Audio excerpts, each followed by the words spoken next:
What's up, y'all? I'm back. You know what I mean? Definitely appreciate all my subscribers and everybody. I know a lot of people subscribe, based on that video that I made, either concerning, my perspective on how it is to live in Atlanta or my backstory and my results of the DNA testing. Definitely appreciate you guys because the content that I upload, it's not really for entertainment, it's personal. And everything I say and come out my mouth, you know what I'm saying, is real and it's true to the heart. You know what I mean? So I appreciate the supporters, especially, on my journey to discover my ancestry and my true ethnicity or whatever the case. So I mean, this video basically, I don't want to like beat a dead horse, but I don't think that I explained to you guys or kind of shared my experiences. You know what I'm saying? Of really how I started to accept myself. Being dark skinned, and not only being dark skinned, but accepting my African features and also the heritage that comes with it. You know what I'm saying? It wasn't an overnight process. It's just something, we come from unless you have that type of parent or that type of family that has a broadened perspective. A lot of us as black people are not going to automatically come into that mindset of accepting who we are in like the beauty of where our the ancestors came from.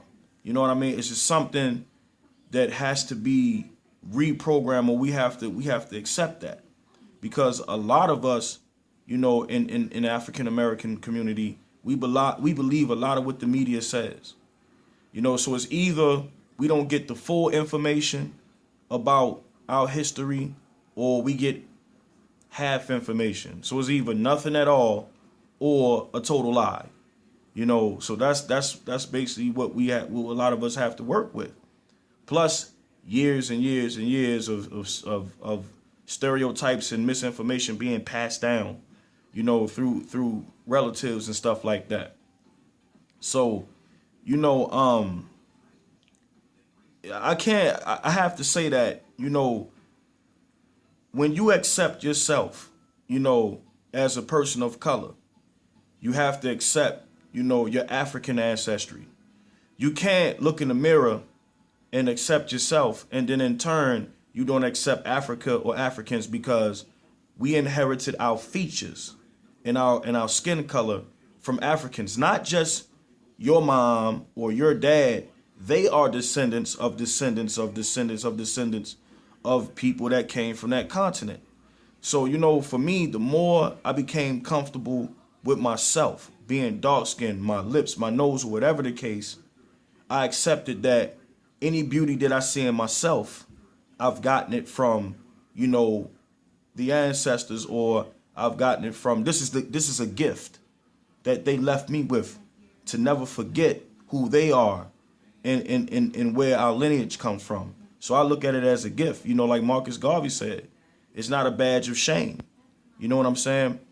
But unfortunately, being dark skinned, or the more you resemble, an African, it's funny, because we all know how that disdain or making fun of a person because they're dark skinned or because they have African features, we know where it came from.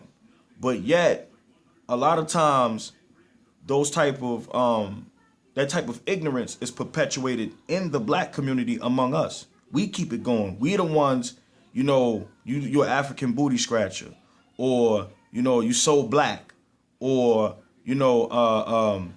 nappy head, and all these different things, all these derogatory things to describe us or people who look more African. We keep that going. A lot of black people keep that going. Even Michael Blackson, I understand he's trying to eat, he's trying to get money and stuff like that. But to keep on making his blackness a subject of humor, to me, that's like I said, that's just like, I don't get it. At some point, that shouldn't be the subject of what makes you a comedian, what makes you funny. You know what I'm saying? Because you ever thought about why is it that, that's, it's something so gut bustingly funny about being black or being dark. Now, being fat, people look funny. Maybe you got a big nose and stick out. You look oddly. But what's odd about being dark? You see, nobody makes that type of jokes, or it's not that gut bustingly funny when somebody's lighter. So, black folks that make those jokes or laugh at it really take some time to think about why it's so funny, or why that particular thing is hilarious. Take some time to think about that. But I mean, how how you see yourself, sometimes it could be, it can come from heredity. Like my mom, when you get older and, you have that adult relationship with your parents, they will tell you things that they may not have disclosed to you, when you, were younger. Maybe they felt like you were too young to comprehend, or maybe they just felt like you couldn't relate at the time. But my mother, she told me, and my mother's lighter than me. I'm not the darkest thing in history, but my mom is lighter than me. And my mom has half brothers and sisters. Of course, I don't address them, all of my aunts, uncles, but she had a stepfather and she had half brothers and sisters that came out of that situation. And they were like Terrence Howard, like, light skin, light eyes. And so it's already the fact that my mother didn't know her father. And every time she's in her household, she's saying their father and not her father. She already feels out of place. And then, especially back in the 60s and 70s, you're hearing black people say, well, she don't look like them. Or I know she's there. My mother disclosed this information to me. Well, they don't look like you. How come you don't look like them? That's things you don't say to a child, no matter how old they are. But that's what happens. You know what I'm saying? So, my mother let me know how she thought she was ugly. She came up thinking she was ugly. I put a picture of my mom on Facebook, and everybody was like, your mom is pretty, your mom is gorgeous. I think my mom is pretty. And not just because that's my mom. You know what I'm saying? My mom actually is a nice looking woman. You know what I mean? Like, matter of fact, if you're a subscriber of mine, go to my videos, and I have a video that says, we were some bad little boys. And the whole time I'm talking about my childhood, like the antics or some of the mischief that my brother and I used to get into, I have the camera phone panning right on my mother and brother the whole time. You can see my mother. You can see that she's not an unattractive woman. But all her life, she's been compared to the way that her brothers and sisters look, them being lighter, them constantly getting compliments about their eyes, constantly getting compliments about their skin complexion, and it's coming from blacks. So let me get into my experiences. Like growing up, you know what I mean? My brother and I, like I said in a few videos ago, my brother and I, we're dark skinned, we're dark brown. And I'm going to tell you, back in the 80s and the 90s, you didn't have cameras that had the same quality that they have now. You can lighten the picture up. You can do things or whatever. Not that that's the ideal thing to do, accept yourself for who you are. But what I'm saying, it was things that you could do. There's things that you can do now to kind of modify and give more quality to the picture. But we had Polaroids. So, a lot of times, man, Polaroids don't come out as light as they should. So, we'll take pictures with family, and you know what I'm saying? Me and my brother, dark, you barely could see us, and we just didn't like it. Me being dark skinned, I just never felt like it was a picture that showed how nice looking I was, or if I was nice looking at all. Like, it didn't give me a chance in hell for anybody to see any type of beauty, any type of handsomeness, because it was always dark. So I just didn't like taking pictures. I never felt any picture was good enough because it always made me look so black, and that was it. You know what I mean? And, it wasn't real bad. Mind you, it wasn't like incredibly horrible. Like, I was just teased every single day. to I couldn't take it no more about being dark. But there were jokes, Hershey, black this, black that, black, black, black. And like I said, once again, it was always coming from my own people, and of course my brother, he was darker than me. So they made fun of him.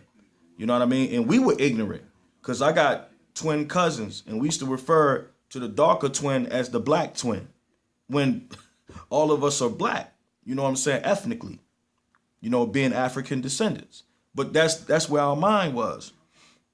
So my experiences when I got older, let me tell you. So one day, and y'all gonna trip off of this. One day, I was using a chat line in Baltimore. And it's way different now, because online, unless they catfishing, you can already see what the person looks like. But back in the day on a chat line, they can only go by a description. Because, we had cell phones in like early 2000s, but the camera phone wasn't really popping like that. It was a lot of Nokia and blah, blah, blah. So you had to go by a person's description. So I was talking to this girl. She told me she was light skinned. I attracted a lot of light skinned girls back in the day. I don't know if I was actually attracted to them or it just happened that way. But it used to happen that way. And the funny thing about it, the girls that put me down because I was dark, the girls that I was able to get looked better than the girls that put me down. That's the funny thing about the situation. But so there's one situation, it was a light-skinned girl, and like she was describing herself to me and I was describing myself to her. And she made a statement. She was like, oh, you dark skinned. Well, I'm not really into dark skin, guys. I mean, that's not my preference. I really don't like them. She was like, for me to mess with a dark skinned dude, you got to be like real fine. And she put emphasis on how fine you had to be in order for her to mess with you. She was like, you got to be real fine, like Morris Chestnut or Taye Diggs type of fine, or like Omar Epps type fine. You understand what I'm saying? So I'm just telling her, like, give me a chance, come see for yourself, blah, blah, blah, blah, blah. So at the time, I was living in East Baltimore, had my own spot with my cousin. And I wasn't even really feeling that good that day, but Shorty still came over and, she was nice looking. She had shape and everything like that. So she was like, I could kind of see that she wasn't satisfied with what she saw. But she still, kind of like humored me, all right, to a certain extent. She still kind of, all right, well, whatever, since I'm here type thing. So I was like, you want to stay here? She was like, nah, we can go back to my house. So I get in the car with Shorty, and I go to her house, and I'm sitting in the kitchen. She said, stay right here.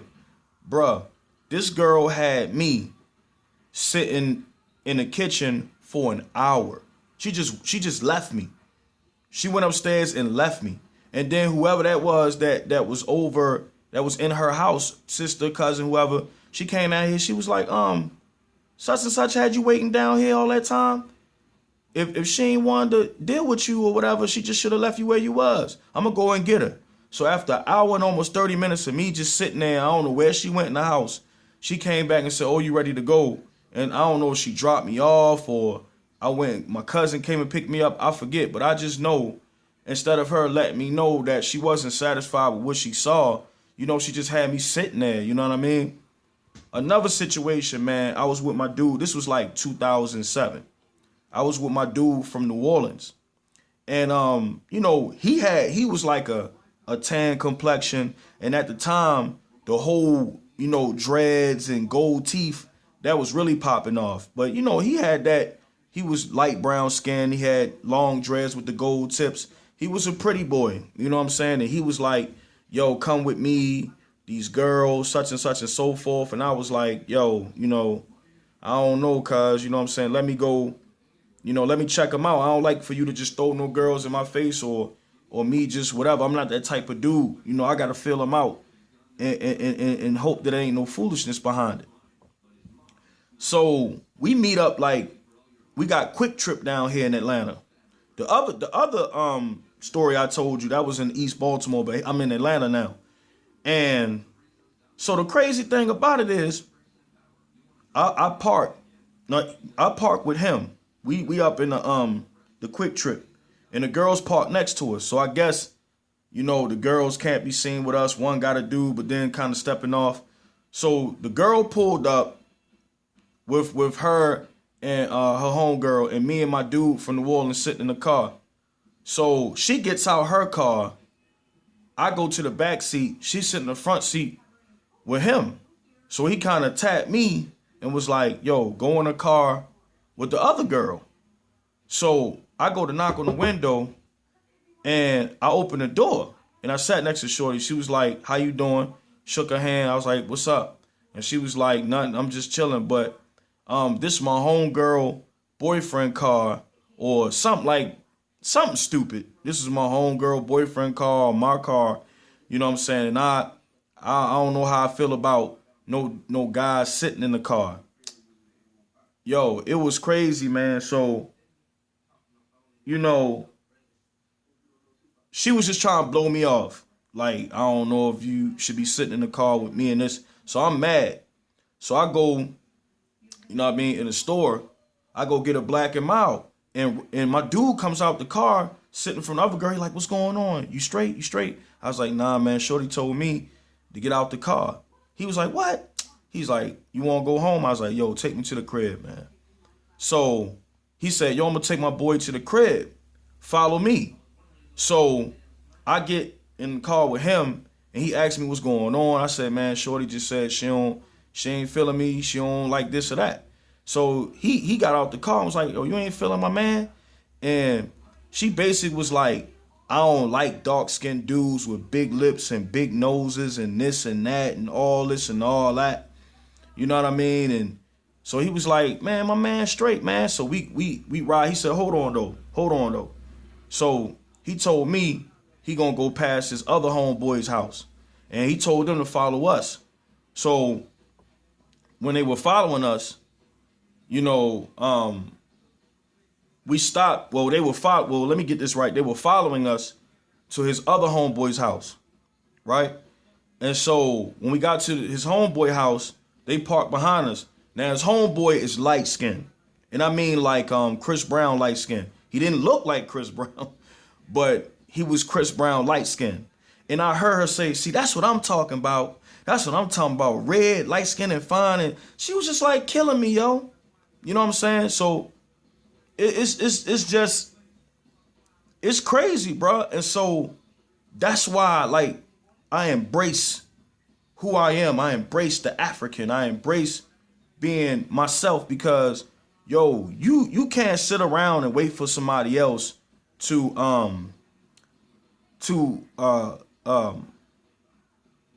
you can't wait for validation from nobody else. You got to be comfortable with yourself. You got to love yourself. You know what I'm saying? In order, you know what I'm saying, for people to respect you.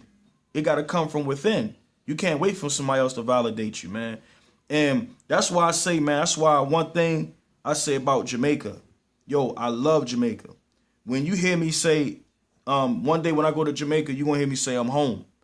And the reason why I say I'm home is because Jamaica was the place that brought me home consciously.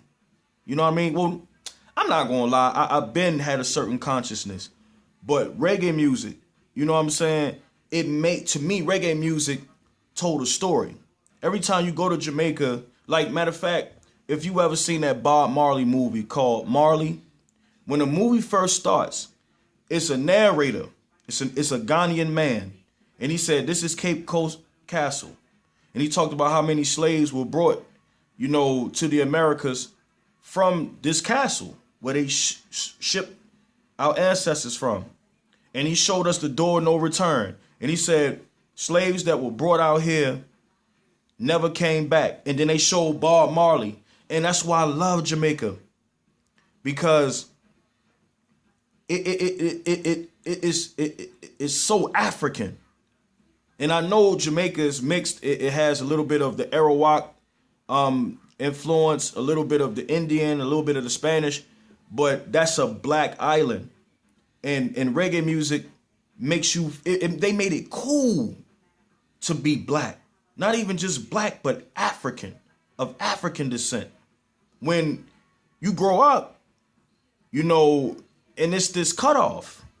you know, with being African. But when I went to the Caribbean, man, the vibration is so strong. And a lot of people like the things of the Caribbean.